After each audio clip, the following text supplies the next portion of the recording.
So it's been my experience that a lot of times when people are complaining about knee pain or back pain or even sometimes neck pain, when they're either first starting running or if they've been running for a really long time and they're trying to increase their mileage or they're training for something, a lot of times that pain is actually coming from the feet and foot instability because our feet act as shock absorbers like springs. The bones of the foot, called the interosseous muscles, they act as shock absorbers like keys on a piano. And then that translates up to the ankle, and then from there to the knee, and then up into the hip, right? So you can see that kind of the correlation here. I found this really ingenious training device. It's really, I mean, it seems like nothing special, but it's actually quite cool. It's a piece of plywood with some Velcro and these little foam blocks. And these are made by a company called Muscle Mountain. And I think the name of them is called Steady Soul, but you can look them up on Muscle Mountain. I'll put the link if you're interested in getting them. They're really inexpensive, but they're great for building not only foot strength, ankle strength, but also proprioceptive awareness, which is being able to balance in strange situations, which when you're running, every step is an opportunity to be off balance. So the stronger you are, the more neurological connection you have throughout your body, the more of an opportunity you have to be more balanced, even in unbalanced situations. So I'll demonstrate how this works. So there's actually two devices here. There's this one, and there's this one. And they actually have 3 different difficulty settings. So you can pull this off. So in this way, it's going to be less difficult side to side. But here I'm going to go for the middle setting.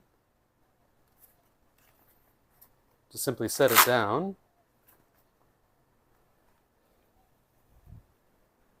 Step on it. And first, keeping my foot on my weight on my other foot too, slowly start removing the pressure on the other foot, letting my brain get used to this unstable position.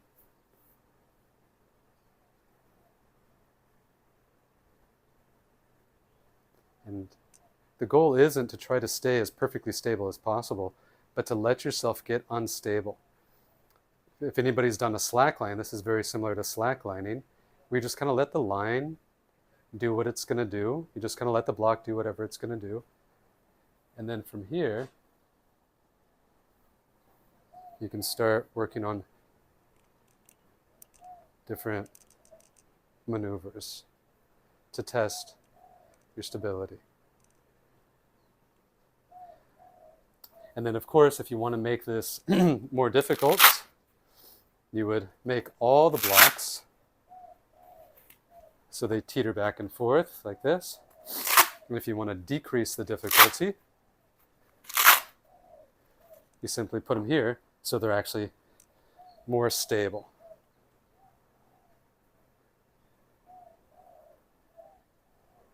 Like so.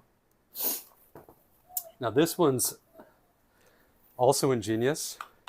It uses these little balls and these little pyramids. And what this does is it separates it between your heel and your forefoot. So here, I'm going to let my heel be stable, and now my forefoot is unstable.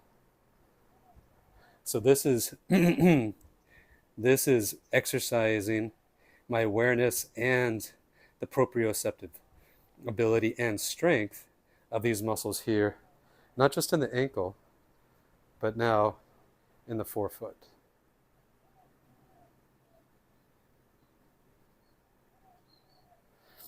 And of course you can switch these around, which for me makes it even more challenging.